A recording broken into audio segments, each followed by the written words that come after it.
কাবাব খেয়ে নেবো কি তারপর রিভিউ রেখেছি ভালো করে এখানটা বসে অপেক্ষা করি। আজকেও সকালবেলা ঘুম থেকে উঠে প্রস্তুতি নিচ্ছি মনার স্কুলে গিয়ে বসে থাকার। কালকে গিয়ে সারাদিন বসেছিলাম, বেশ দিনটা ভালোই গেছিলো। আনন্দ করে গল্প করে দিনটা বেশ ভালোই কিন্তু মজা করে কেটেছে, সেটা তো তোমরা আগের ভিডিও দেখে বুঝেইছো। আজকে দিনটা হচ্ছে শুক্রবার, নিরামিষ। তো ডালের মধ্যে সমস্ত সবজি একটু সেদ্ধ দিয়ে দিলাম, লাউ, সিম আর পেঁপে সব কটা দিয়ে মুগ ডাল দিয়ে একটু ফোড়ন দেবো, তাহলে এই সবজি দিয়ে ডালটা খেতে কিন্তু বেশ ভালোই লাগে। কালকে রাতে যেহেতু বিরিয়ানি খাওয়া হয়েছিল এই প্লেটগুলো, তো এই প্লেটগুলোকে আবারও মুছে টুছে গুছিয়ে রাখার পালা আর কি। তো এগুলোকে ভালো করে মুছে নিলাম। এবার ভাবছি এগুলোকে একটু ঢুকিয়ে রাখবো, কোনো অকেশন ছাড়া এগুলোই খাওয়া বেকার মানে মনে হচ্ছে। কেন বলো তো, এগুলো মানে মাজতে গেলে যে কী ভয় করছে না, একটার সাথে আরেকটা টোকা লাগলে যদি ভেঙে যায়। গণেশ পনির এনেছিল, ক্রিম পনির, তো ভেবেছিলাম পনির আলু দিয়ে তরকারি করব। এখন গণেশ বলছে ওই তরকারি না করে তুমি রাতে চিলি পনির করো, ওটা দিয়ে রুটি খেতে ভালো হবে। তাই এখন এই আলুগুলোকে আবার কেটে কেটে আলু ভাজা বসাচ্ছি। কি খাটনি বলো তো, এই আলুগুলোকে কাটা আর গোটা আলু কেটে আলু ভাজা করা, দুটোর না অনেক তফাৎ। কি বলো তো, এই ছোট আলু থেকে এই আলু ভাজার আলুগুলো ঝিরিঝিরি করা কী যে খাটনি, সে যখন করছিলাম তখন বুঝছিলাম। তারপর আর পুরোটা করিনি জানো তো, কয়েকটা আলু করার পর দেখলাম যে না, এ তো বেকার খাটনি। তারপর ভাবলাম ওই আলু কটা থাক, তার থেকে বরং আমি অন্য আলু নিয়ে কেটে আলু ভাজা বসালাম। ডাল আর আলু ভাজা, এই হচ্ছে আজকে আমাদের রান্নার menu. Morning everyone, welcome back to my channel Puja লাইফস্টাইলে। আবার একটা নতুন ভিডিও নিয়ে সবাইকে জয়গুরু জানিয়ে চলে আসলাম। আজকে হচ্ছে মনার লাস্ট এক্সাম, লাস্ট ডে না, এখনো প্র্যাকটিক্যাল বাকি। আজকে হচ্ছে কম্পিউটার, তাই ওর মাথা পুরো এখন ফ্রেশ, মন এখন হালকা, তাই ও বিছানা গুছাচ্ছে। মন হালকা বলে সকাল দিয়ে উড়ে উড়ে বেড়াচ্ছে। প্রথমে খানিক্ষণ পড়েছে, তারপর উড়ে উড়ে বেড়াচ্ছে। উড়ে বেড়ালে চলবে না, তার দিয়ে এবং কাজ কর বলে যে বিছানা গুছাতে বলেছি। আর আমার মা গরম জল ফুটে গেছে, শান্তি আছে। গরম জল বসিয়েছি স্নানে, সে ফুটে গেছে। গেছিলাম জামা কাপড়গুলোকে কেচে দিতে, জামা কাপড় কেচে এসছি। এই যে জল হয়ে গেছে গরম, ওদিকে ডালটাও ডালও হয়ে গেছে। এবার ওদিকে দেখো চা বসিয়ে দিলাম। এবার যাব হচ্ছে স্নান করতে, চাটা খেয়ে নিয়ে তারপর যাব ভেবেছিলাম, কিন্তু চা নামানোর সাথে সাথে দেখছি আমার গরম জলও হয়ে গেছে। তাই আগে স্নান করে এসে ঠাকুর নমস্কার করে চা খেতে খেতে দেখছি চা আমার পুরো ফুটে মানে শরবত হয়ে গেছে। চা খাওয়াও যা, শরবত খাওয়াও তা।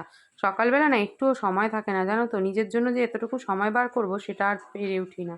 এখন আমি হাফ রেডি হয়েছি, রেডি হয়ে চলে এসেছি মনার চুল ঠুল বেঁধে মনাকে আগে গুছিয়ে রেডি করে দিতে। তারপর গণেশ আর মনা দুজনকার খাবার দেবো, তারপর আমার সময় থাকলে খাবো, না হলে হয়তো একটা বিস্কুট নিয়ে দৌড়াতে হবে। আমার সকালের টিফিন মুড়ি আর আলু ভাজা। আর মনা স্কুলে যাওয়ার জন্য পুরোপুরি রেডি, শুধু ঘড়িটা এখনো পরেনি, ওর চুলটা বেঁধে দিলাম দেখতে পেলে। আর আমিও এখানে রেডি হয়ে নিচ্ছি, চুল বাঁধিনি, চুলটা আসলে আসি, রেডি ওর সাথে একসাথেই বেরোবো। চলো বেরোবো, যাক। পুরোপুরি রেডি হয়ে গেছি, আর আজকে একটু দেরিও হয়ে গেছে, তো দুগ্গা দুগ্গা করে চলো এখন বেরোই। গণেশ গেছে গাড়ি বার করতে, আমিও পুরো রেডি, সারাদিনের নামে এখন চললাম। তবে আজ একটু তাড়াতাড়ি হলেও হতে পারে, যেহেতু কম্পিউটার পরীক্ষা। মনাকে স্কুলে নিয়ে চলে এসেছি, মনা ঢুকে গেছে আর আমি এখন এখানে এসে বসেছি। আমরা না এই জায়গাটাতেই বসি, এটা হচ্ছে ঠিক হোস্টেলের জায়গাটা, পাঁচটা হোস্টেল। আর এখানটা আমরা সব গার্জিয়ানরা বসে, এই দেখো রোদও পড়ে জানো, এখানটা বেশ সুন্দর, কিন্তু এখানটা বসে অপেক্ষা করি। এটা হচ্ছে হোস্টেল, আর হোস্টেলের বাগানটা হচ্ছে খুবই সুন্দর জানো তো। স্কুলে ঢুকছে, ওদিকে হচ্ছে স্কুল আর এদিকে হচ্ছে হোস্টেল। মনে তাড়াতাড়ি ছুটি হয়ে গেছে, কম্পিউটার পরীক্ষা ছিল যেন 12:30টার মধ্যে ছুটি।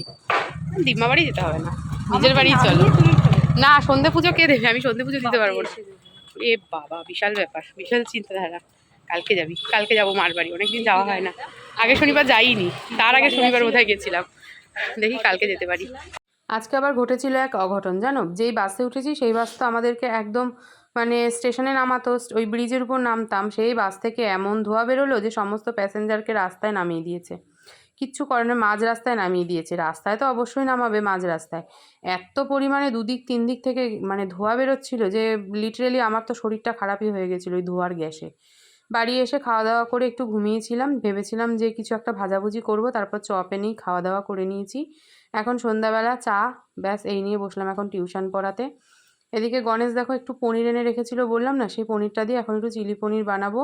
সন্ধ্যাবেলা তো আজকে সেরকম কিছু রান্না করিনি, দেখতেই পেলে মানে ডাল বেগুন ভাজা এইভাবে শর্টে ছেড়েছি। তো এখন এই পনিরটা দিয়ে বানাবো হচ্ছে একটু চিলি পনির, যাতে রাতে রুটি দিয়ে খাওয়া হয়ে যায়।